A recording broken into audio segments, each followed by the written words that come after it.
Hi everybody, this is going to be our review for Mortal Kombat, but first we're doing our T-Mobile Tuesday for today, and today is the free shrimp tackle box. Yep, so we're going to get that first, and then on to the review. Oh yeah, he's very passionate about this one. Oh my god. The nerd is obsessed. Oh my god.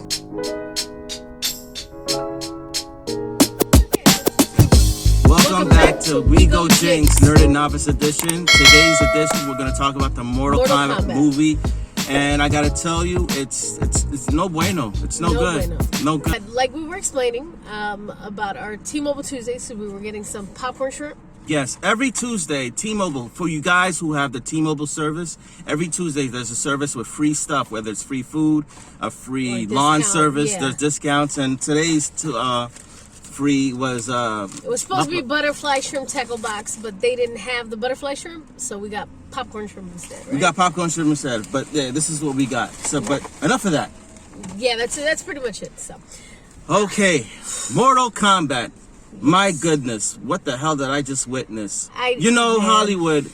I was on. You were good. You were good with the Zack Snyder Justice League movie and the Godzilla versus Kong movie. You were on a roll.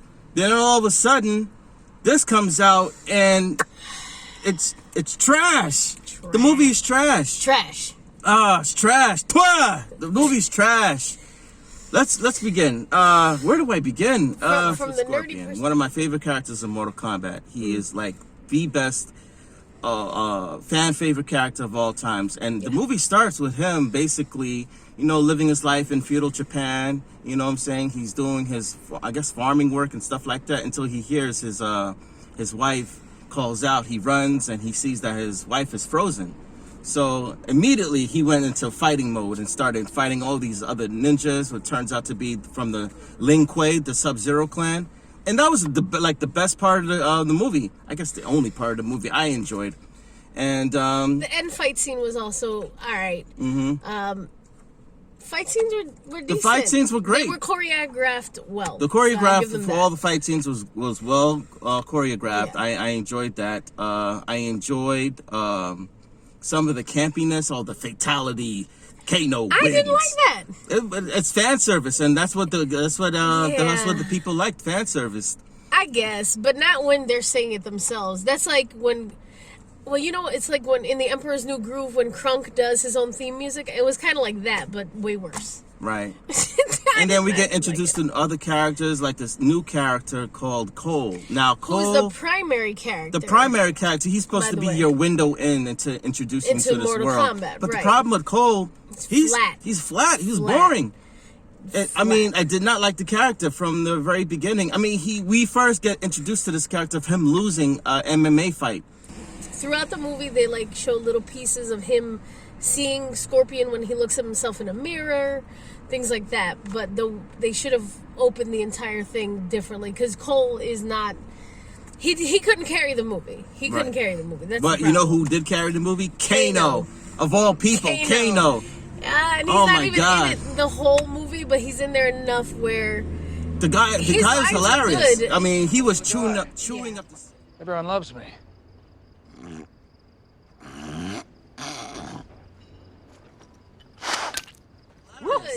He was chewing up the scenery every time he was on camera. Believe it or not, and he was the best part of the movie. It might as well have been called Mortal Kombat: The Kano Chronicles, because he was the greatest part. If it wasn't for Scorpion and Sub-Zero and Kano, this movie would have been. It's a super flop. Right? A super flop. It was still a super flop, guys. I'm sorry, it was trash. I agree. The introduction to Sub-Zero was great. The way he came in and started freezing the whole thing. Yeah. That was a great introduction to Sub-Zero. The CG was good. The CGI was good. Because it's like not practical. It's incorporated within the regular living scenes. It's not an entire CGI world, which is great. So I'm sure that was difficult for them to do, but it looked done well and it didn't look cheesy. Right. So that was good. But yeah, you don't feel a connection to any of the characters. Definitely didn't really feel a connection to Cole. When things started happening, like a lot of movies now, they don't really have a reaction that seems realistic. Like, you see a human being looking thing creating snow and freezing stuff, and you don't look perplexed Yeah, they were not weirded out or nothing like that. Nobody was like questioning anything. Except Kano. Yeah. Kano was us. He was the viewers. He was basically saying everything we were thinking. Yeah. So, by far, Kano, I don't know the guy's name. I think it's Josh. Lawson. Josh Lawson. Yeah. Great actor. Yeah, Bravo. he did really, He really stole well. the show. Bravo to Josh Lawson. Again, I don't know if it was a combination of his like actual acting skills or if it was his lines or Right. both, but the lines that they gave who was supposed to be the primary characters, they didn't grip you. There was no memorable line from any of the primary, like who are Not the from- main Mortal Kombat characters. not from Liu Kang. Nor the new characters. Not from Liu Kang or Shang Tsung. Oh my God, Shang Tsung was horrible in this movie. The original Shang Tsung was better. Your soul is mine. Where was that? Where was that? There I was no looking for it. emphasis, no. Kung Lao was in it, and to be honest, I Kung like. Lao was decent. Kung Lao was Kung there. Lao was also His decent. introduction was great, by the Yeah, way. His the way he introduction. came in.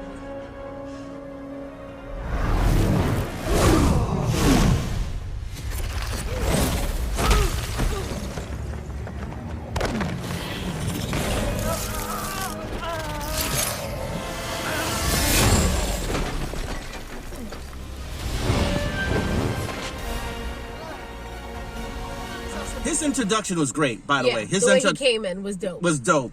Yeah. But everyone else sucked. And he looked like what I imagined Kung Lao to look like. He had, right. They did well with him. Liu Kang,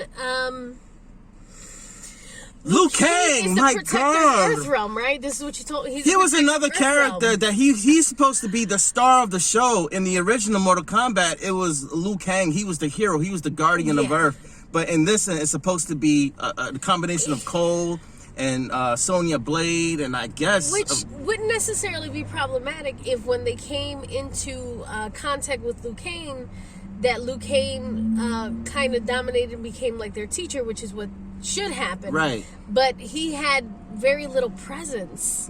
to none at all. To none at all. And he looked... Major disappointment. Ironically enough, he's a very thin build, and Liu Kang's character is small, and that's fine.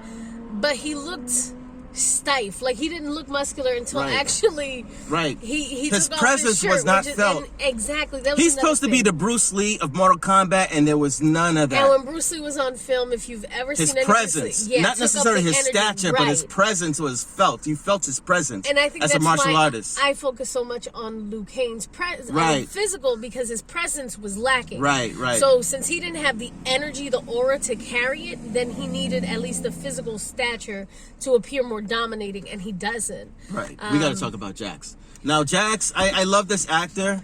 It's the same actor who did that He was Ashtray in Bitch. Falling from Grace. Fall by from Tyler Grace Perry. by a Tyler Perry movie. And And his there's one favorite. scene in there. It's called Ashtray, Ashtray Bitch. Bitch. Yeah, so he's in this movie. Ashtray, bitch! Called Ashtray Bitch. Bitch. Yeah, so he's in this movie. He's Jax. And here's the thing with Jax. That's not how he got his arms. Spoiler, by the way. Spoilers. Spoiler. We're spoiling this movie.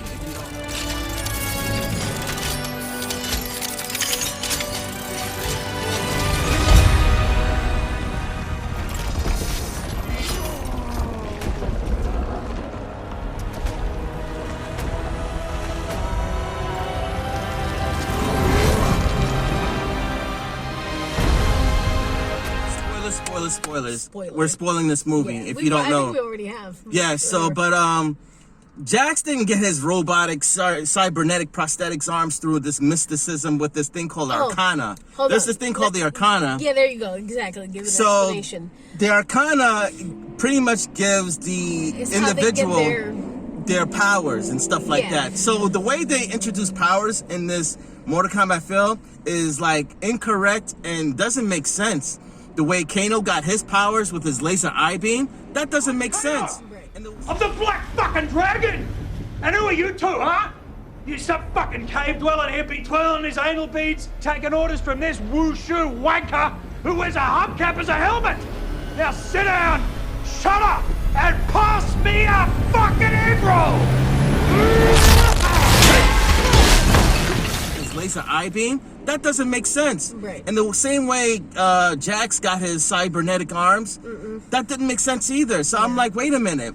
Why couldn't they put technology into this movie as well as magic? Because in the comics, in the game, Jax and Kano got their cybernetic parts through technology, through their organizations that they work for. But in this movie, they meshed everything into this mysticism, this all spiritual power the gathering. Arcana / chi type thing. What the hell is that?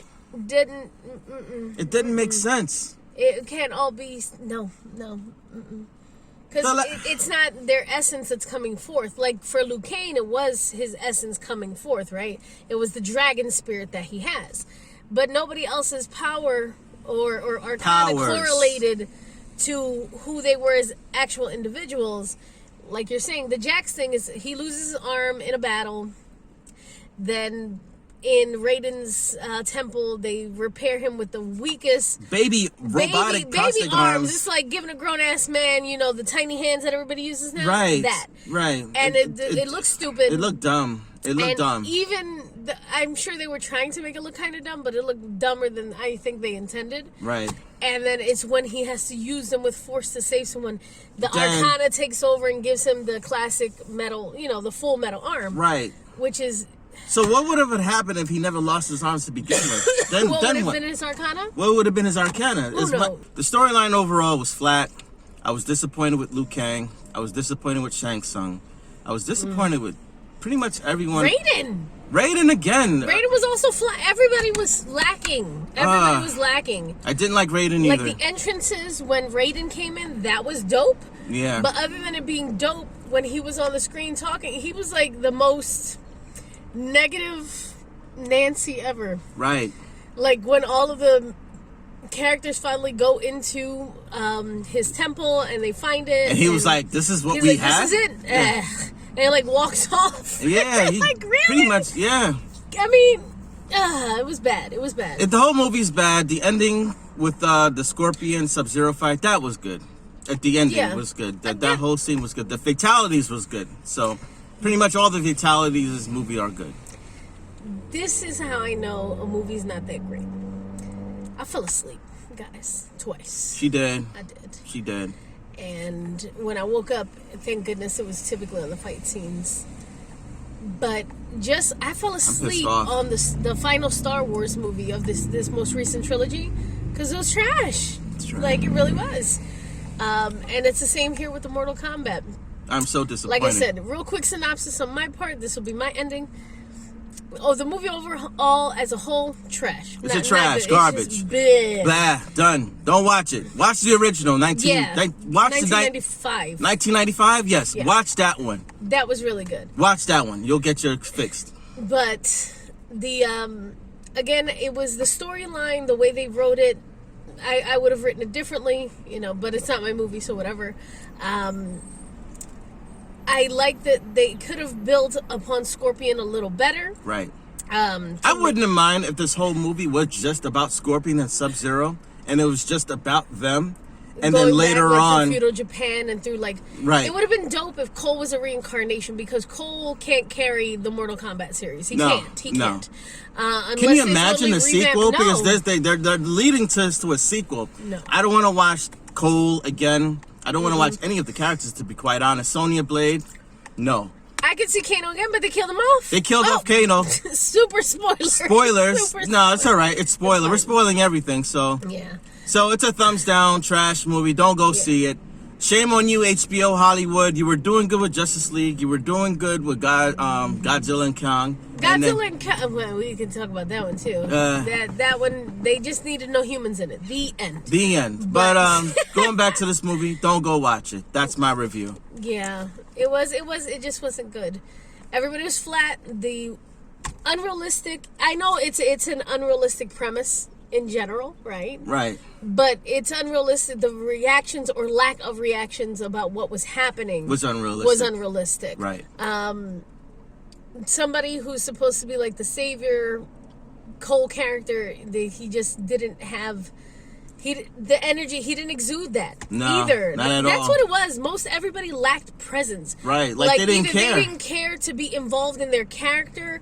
Like, that's fine if you don't feel like a boss yourself as an individual, whatever. But when you're an actor, you're supposed to give the character life. Right. Blame the director. Separate yourself. Yeah.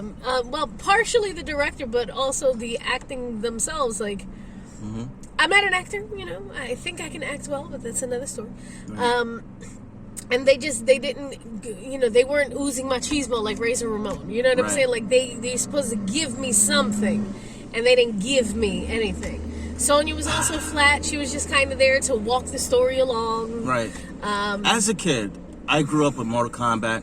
I've played the games. I've read the comic books. I've watched the animated movie, and I can tell you that this is not a good representation of Mortal Kombat. Trust me. If you want good Mortal Kombat, trust the nerd. He knows, and yes. he's got all the inner If you details. want good Mortal Kombat content, watch the animated movie called Scorpion's Revenge. I think that's what it's called. And watch the play the game, play the games, and read the comics. If you want that, play the game in order, not just like basic fights with each other. Especially like, the go through last the 3 story. games that came out from this 10-year span. Play the last 3 games. You'll get all Mortal Kombat lore and knowledge and everything. And everything makes sense. Yeah. So, yeah. So that's our take on it, guys. Like, comment, subscribe. Check out our other videos. We'll be coming back with some more food content And more opinions. movie reviews. Let us know. Would you guys like us to do some just general opinions? Because there was a lot of stuff that's been going on in the world. And the whole idea of our channel, We Go Jinx, is we got opinions and we go jinx. We go jinx. Because we say jinx fairly often. Right. Similar things often. But there's a lot going on in the world that we got opinions about. But, you know, let us know if you'd like to hear some of those. And to the couple of people that have requested us to do some content, we are getting to you. We just, you know, again, we're working on trying to figure out a schedule for these things. Right. So, but thank you for watching. We appreciate you. Bye, everybody. Bye.